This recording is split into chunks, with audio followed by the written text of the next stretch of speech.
Assalamualaikum warahmatullahi wabarakatuh. Halo guys, selamat datang kembali di channel kesayangan kalian. Kali ini Mimin akan membahas ulasan dari sinetron Suci Dalam Cinta yang tayang tadi malam.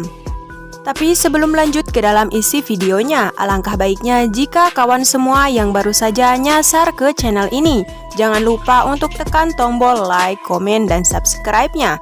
Dan aktifkan lonceng notifikasinya agar kalian tidak ketinggalan episode-episode terbaru dari channel ini. Oke guys, seperti biasa kali ini Mimin akan membahas ulasan dari sinetron terbaru dari SCTV yang baru saja tayang tadi malam, yaitu sinetron Suci Dalam Cinta. Nah guys, di episode pertama kita diperlihatkan dengan adegan di mana seorang wanita yang sedang mengendarai sebuah motor. Sepertinya wanita tersebut bekerja sebagai kurir. Rupanya wanita tersebut diperankan oleh Rosdiana Dewi. Dan dalam sinetron kali ini, Rosdiana Dewi berperan sebagai seorang kurir yang bernama Almira. Kemudian di adegan selanjutnya terlihat seorang OB yang memasuki sebuah ruangan di dalam kantor. Di situ terlihat jika OB tersebut mengotak-atik laptop seseorang yang menempati ruangan tersebut. Dan kebetulan pemiliknya sedang tidak ada di tempat. Di saat sang OB sedang melakukan aksinya, tiba-tiba ada seorang pria yang memasuki ruangan tersebut. Pria itu terkejut melihat seorang OB yang sedang mengotak-atik sebuah laptop.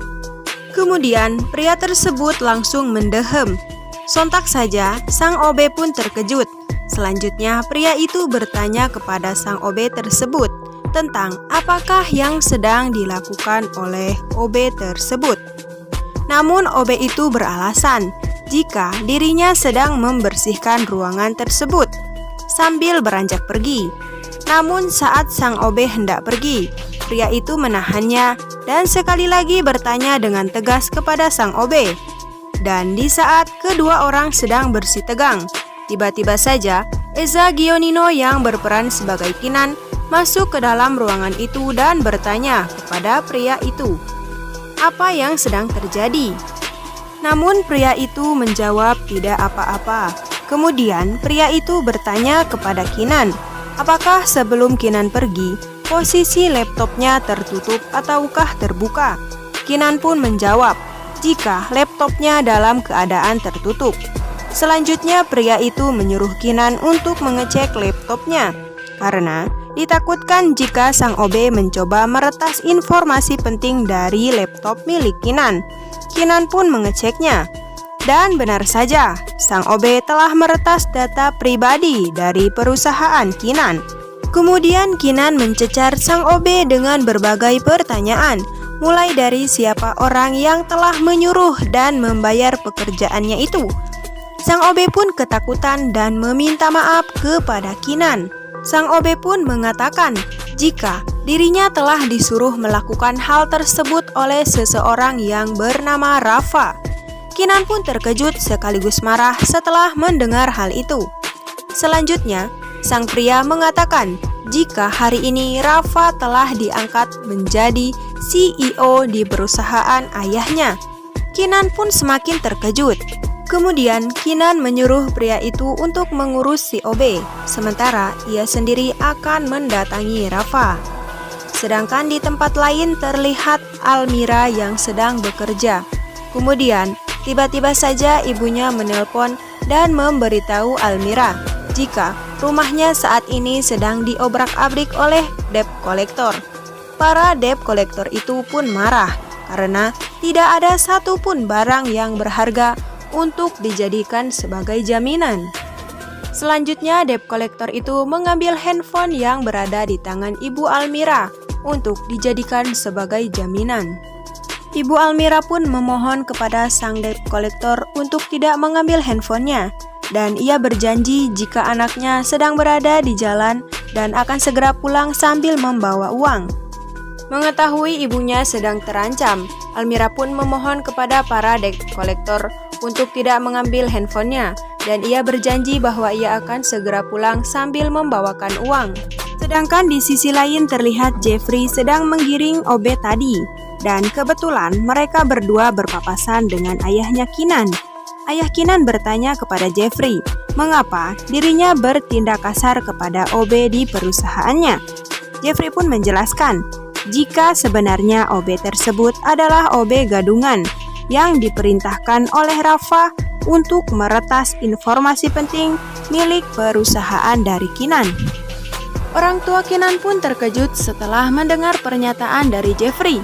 Dan di saat mereka semua sedang berbincang-bincang, tiba-tiba saja sang OB mencoba melarikan diri dengan menyikut perut dari Jeffrey. Jeffrey pun terkejut. Sementara sang OB berusaha melarikan diri.